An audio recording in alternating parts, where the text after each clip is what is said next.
جی السلام علیکم ورحمۃ اللہ وبرکاتہ۔ وعلیکم السلام ورحمۃ اللہ وبرکاتہ۔ اگر حافظ جی اپن 3 رکعت وتر واجب میں جو عشاء میں پڑھتے ہیں، اگر اپن اس پہ دعائے قنوت بھول جائے اور اپنی نماز ہو جائے تو اپن کو اس میں کیا کرنا چاہیے؟ یہ بڑا اچھا کوشچن ہے آپ کا۔ دعائے قنوت جو ہے یہ بہت سارے لوگوں کے لیے یہ بسا اوقات ایسا ہوتا ہے کہ بہت سارے لوگ بھول جاتے ہیں اور پھر وہ رکوع چل جاتے ہیں، اس کے بعد سوچنے لگتے ہیں کہ ارے یار چھوڑ دیا تو کیا واپس آ جائیں یا نماز ہوگی، یا پھر دوبارہ ریپیٹ کرتے ہیں۔ ایک مرتبہ میرے ساتھ ہوا تھا کہ میں جب 12-13 سال کی عمر میری تھی تو میں تراویح سنا رہا تھا فرسٹ ٹائم، تو میں دعائے قنوت بھول گیا تھا پڑھنے کے لیے، پھر میں رکوع چلا گیا۔ تو لوگوں نے پھر مجھے اطلاع کی، لیکن ہوا یہ کہ میں پھر واپس لوٹ آیا، دعائے قنوت پڑھی، پھر رکوع اور سجود کرنے کے بعد پھر سجدہ سہو کیا۔ تو کچھ لوگوں نے اعتراض کیا کہ حضرت نماز نہیں ہوئی، اس کو پھر سے پڑھی۔ تو یہ بڑا اہم مسئلہ ہے، اور بالخصوص جو نوجوان یا جو آدمی نہیں جانتے، اس سے ناآشنا ہے، ان کے لیے کیا ہے کہ وتر واجب میں جو 33 رکعت میں سورہ فاتحہ اور سورت کے بعد اپنے ہاتھ کو کانوں تک لے کے جاتے ہیں، پھر اس کے بعد پھر ناک کے نیچے باندھنے کے بعد پھر جو دعائے قنوت پڑھتے ہیں، تو یہ واجب ہے۔ کیا ہے؟ یہ واجب ہے۔ اور اگر آدمی بھول کر کے سہون اگر دعائے قنوت کو نہ پڑھے یا تکبیر قنوت جو ہاتھ اٹھانا پڑتا ہے کانوں تک اگر نہ کی، تکبیر قنوت یا دعائے قنوت کو پڑھنا بھول گیا اور رکوع چلا گیا، تو وہ پھر دوبارہ واپس نہ آئے، بلکہ وہیں رکوع پورا کرنے کے بعد پھر سجدہ کرنے کے بعد اس کے بعد پھر اپنی سجدہ سو کر لے، نماز ہو جائے گی۔ سمجھ پائے؟ تو یہ بڑا اہم مسئلہ ہے، اور بالخصوص جو آدمی اس سے ناآشنا ہے تو ان کو جاننا چاہیے کہ دعائے قنوت یا تکبیر قنوت اگر بھول جائے اور رکوع چلے جائے تو واپس نہ آئے، بلکہ سجدہ سر کر لے، نماز ہو جائے گی۔ سمجھ پائے؟ اور ایک اہم مسئلہ یہ بھی ہے کہ دعائے قنوت یا تکبیر قنوت تو واجب ہے۔ اگر آپ رکوع گئے ہیں تو رکوع تو فرض ہے، تو اس لیے فرض سے پھر آپ ایک واجب کو ترک کیے اس کی طرف آنا یہ صحیح نہیں۔ سمجھ پائے؟ صحیح نہیں ہے۔ ہاں، یہ صحیح نہیں، بلکہ آپ نماز کو پوری کر لے، سجدہ سہو کر لے، کیونکہ واجب جب ترک ہو جائے ہے نا، جب سہون اگر واجب چھوٹ جائے تو اس کی بھرپائی ہو جاتی ہے سجدہ سہو سے۔ ایک بڑا اہم مسئلہ ہے، یہ بھی نماز سے جڑا ہوا ہے، اور نماز سے جڑا ہوا ہر مسئلہ اہم ہے، کیونکہ نماز ایک ایسی عبادت ہے جو تمام عبادتوں میں افضل ہے، تمام عبادتوں میں اہم ہے، تو اس لیے اس سے جتنے بھی جڑے ہوئے مسئلے ہوں گے بڑے اہم ہوں گے۔ تو ہماری عوام، ہماری قوم کو چاہیے کہ ان مسئلوں کو غور سے یاد کرے، غور سے جانے، اپنے علم میں اضافہ کرے، لیکن ہماری عوام اور ہماری قوم بڑی بھولی بات ہے۔ ان مسئلوں کو جاننا بہت ضروری ہے، لیکن اس کو جاننے کی کوشش نہیں کرتے ہیں، اور جو فروعی مسائل ہیں جس کو ان کے لیے ضروری نہیں ہے اسی کے پیچھے پڑے رہتے ہیں۔ تو آئیے وہ مسئلہ یہ ہے، یعنی کچھ نماز سری ہوتی ہے اور کچھ نماز ظاہری ہوتی ہے۔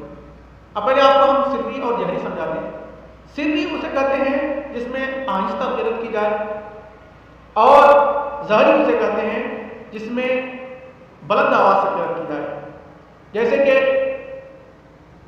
فجر میں 2 رکعت فرض ہے، اس میں امام صاحب بلند آواز سے قرأت کرتے ہیں۔ مغرب میں 3 رکعت فرض ہے، پہلی کی 2 رکعت جو ہوتی ہے امام صاحب بلند آواز سے قرأت کرتے ہیں، اور عشاء کی 4 رکعت جو فرض ہے اس میں بھی پہلی 2 رکعت میں امام صاحب بلند آواز سے قرأت کرتے ہیں۔ تو یہ نماز جہری ہوا، تو اس میں بلند آواز سے قرأت کرنا ہے، اور سری جیسے کہ ظہر اور عصر کی نماز جو امام صاحب آہستہ قرأت کرتے ہیں۔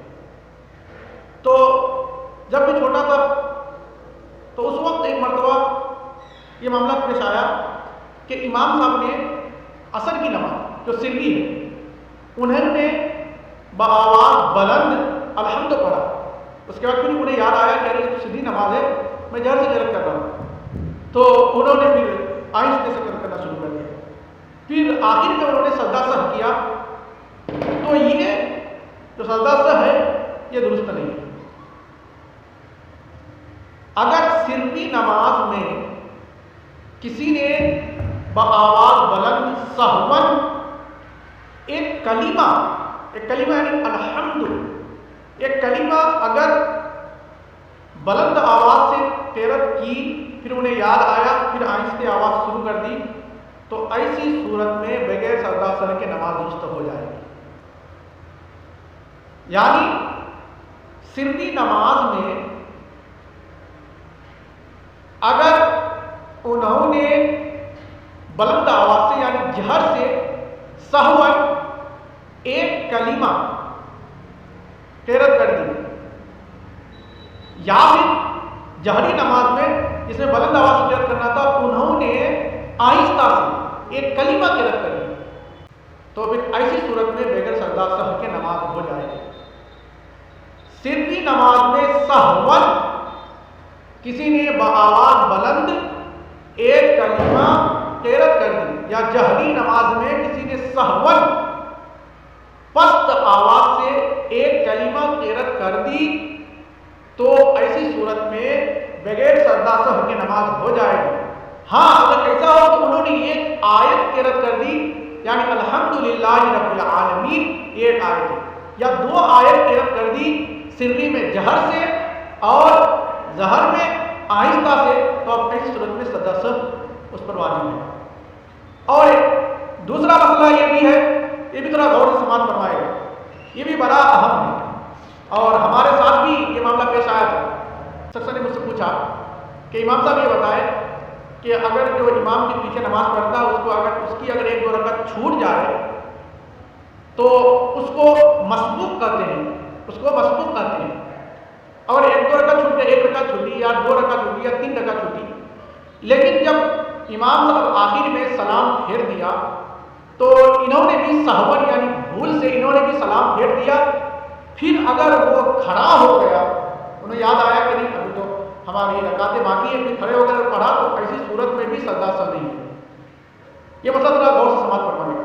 یہ اس طرح ہے کہ اگر کسی مسبوق نے یعنی جس کی رکعت چھوٹ گئی ہے, اس نے اگر امام کے ساتھ قصداً سلام پھیرا یعنی جان بوجھ کر سلام پھیرا, تو پھر ایسی صورت میں ان کی نماز نہیں ہوگی بلکہ فاسد ہو جائے گی.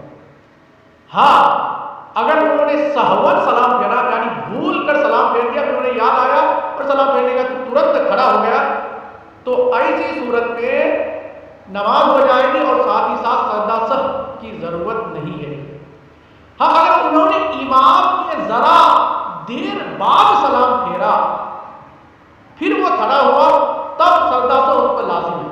یعنی سمجھ پائے, اب کسی کی ایک دو رکعت نماز چھوٹ گئی اور انہوں نے سہون بھول سے امام کے ساتھ سلام پھیر دیا, پھر انہیں یاد آیا کہ نہیں ہماری رکعت ابھی باقی ہے, پھر وہ کھڑے ہو جائیں اور اپنی نماز کو پوری کر لے, مکمل کر لے, بغیر سجدہ سہو کے نماز مکمل ہو جائے گی.